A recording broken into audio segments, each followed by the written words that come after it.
For the culture. Speeches by His Excellency the President Laureano Gómez and the Director of the Caro and Cuervo Institute Dr. José Manuel Rivas Sacconi. A work of cultural restoration. Speech by His Excellency the President of the Republic, Dr. Laureano Gómez. With the gift of life is conferred also the use of it.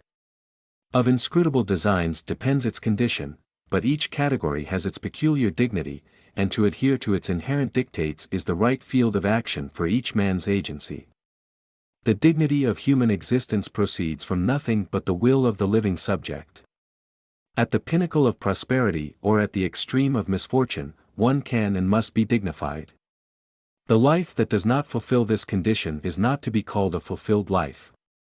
When any man appears before our moral judgment, it is not the capricious circumstances of fortune that are of any value, but his aptitude to make a clean and noble use of them. Dignity of the generations. If we move from the individual case to that of the generations, they too have their dignity, which consists in maintaining a close relationship between the glories of the past and the possibilities of the present as a fertile germ of the future. Sterile becomes the novel attitude that repudiates the old and presumes that only the newest, just for being so, contains the secret of the right course of action. The generations receive an inheritance of goods and evils, errors and virtues, the result of the action of their predecessors, subjected, as men they were, to the sad law of error. The dignity of a generation consists in using its own criterion to discern what has been inherited, defending, promoting, enhancing all that is sensible and wise, and diminishing, as far as possible, that which is crooked and evil. Fight against mediocrity. In higher beings, life usually manifests itself, initially, as an insubordination against the rule of the force of gravity. In intellectual life it is this tendency that constitutes the creative element. It fights against inertia, against passivity, against stagnation. It fights above all against routine, against leveling tendencies, against averages and, therefore, against mediocrity. Fear of thinking. But, in the century in which we live, the exaggerated formalism has made us lose our common sense. Things happen not because man, a thinking being, wants them to happen, but because something, which is not precisely tradition, but routine, conformism or fear of thinking, determines the march of history. There is an accumulation of irrational ideas that today have a dictatorial prevalence. Misleading ideas that the rationalism produced and that today cannot be defended with intellectually meaningful judgments. Ideas that contemporary generations believe that were sufficiently thought in previous times and that no longer require further examination. It is the claudication, the recognition of impotence, the establishment of a modern fetishism. Mental inferiority. The empire of propaganda is one of the signs of the mental inferiority of our time, which is destroying the individual power of investigation. A few think on behalf of the community, and this is fed to us, surrounded by a cloying apparatus, as the soul's spiritual nourishment. Revolt against reasoning. And sometimes, when people try to think, the result is most disastrous. Exhausted the rationalist experience, there appears in the world, with all the attractiveness of novel and uncertain things, that revolt against reasoning according to which existence has no reason. It is a hopeless anguish, a dark terror of time and a cowardly denial of any system.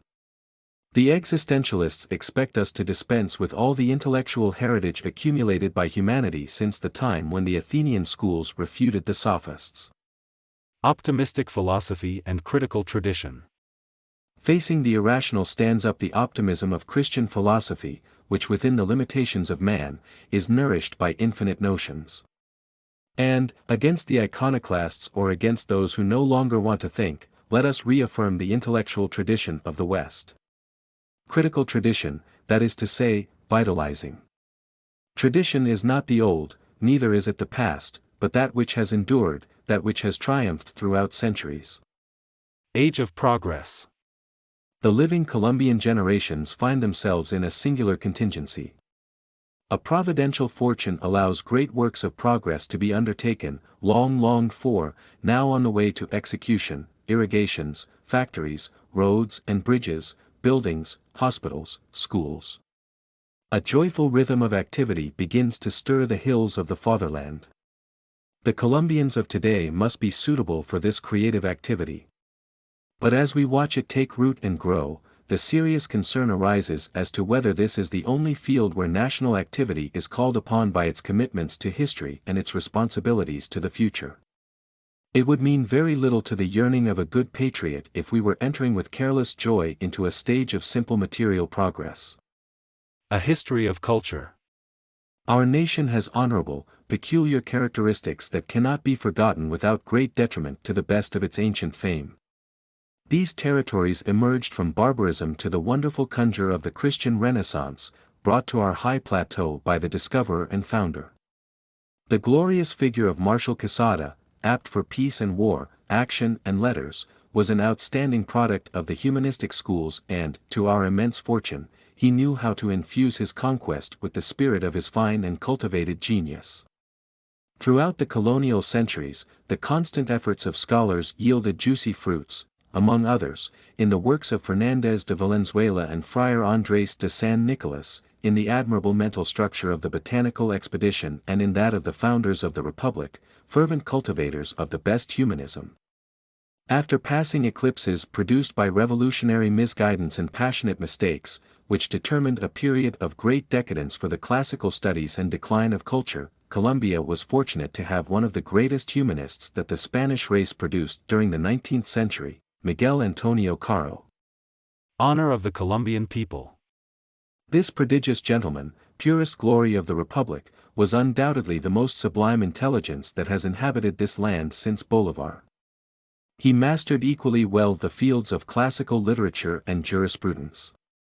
Philosophy and politics, history, and the highest criticism shared his works along with the cultivation of acclaimed and sublime poetry. He was the honor of his generation. He brought upon the fatherland the highest fame of culture, and his name fills with glorious echoes the end of the last century and the beginning of the present one. Rivas's work. In thine erudite and delightful work, Dr. Rivas Sacconi, thou hast been able to outline what has been the classical studies in Colombia. With agile and expert pen, thou hast noted the successive efforts of many an illustrious compatriot to preserve the cultured nature of Colombian civilization. And not only thou hast made in it the critical examination and presentation of the works of Caro, but, filling a true void, thou hast unveiled 2 previously unpublished volumes of his work, called without a doubt to renew the fondness for the classic studies, because the prodigious work of the humanist appears so fecund and delightful that those volumes will determine a refinement of the literary taste in the educated people and will provide solid elements of criterion to orientate them through proven ways of artistic creation. Value of the Latin language. Nothing provokes such a profound intellectual exercise and nothing, at the same time, evokes so many elements of our tradition as the Latin language, to which you all, members of the Caro and Cuervo Institute, have dedicated such meritorious studies. It fosters, because it is synthetic, the spirit of induction and deduction and creates in man a habit of thought. And it also brings us closer to all that is proper to us, to all that, therefore, is dear to us. It reminds us of religion, our origin, our history, the millenary history of the Latin genius. Source of lasting inspiration. Reading, in the volumes of Caro that thou hast just published, the most select pieces of Castilian and Colombian poetry, accompanied by their Latin versions, the comparison of the original pieces with that version makes appear as dust and garbage all the extravagances of schools and literary fashions in which the Colombian youth has been lost for not a few years, being due to this loss their almost null contribution to the anthology of our century. The secret of lasting inspiration can be seen there, which undoubtedly consists, according to Chenier's admonition, in making old verses with new thoughts. In the comparison of the robust structure of the Latin clause and the harmonious Castilian one, hides the alembic that purges awkwardness and silliness from the inspiration worthy of enduring. The man of government. Several men of government who knew how to distinguish themselves have been awarded with the highest decorations of the Republic. Because to govern is not, as some pretend, to let oneself be dragged in search of the point of least resistance. Whoever has the responsibility of command has to lead, to guide. His function is eminently rational. A glorious task. With thine research work, with thine stupendous editions of Caro, with thine work at the head of the meritorious Caro and Cuervo Institute, reviewed in its bulletins, thou lead, Dr. Rivas, the individuals of the living generations who fulfill the glorious task of ensuring that the intellectual prestige of Colombia does not decline. By placing on thy chest, Mr. José Manuel Rivas Sacconi, the insignia that bears the name of the battle that gave existence to the Republic, we wanted to exalt the work of cultural restoration that thou hast had the good sense to lead.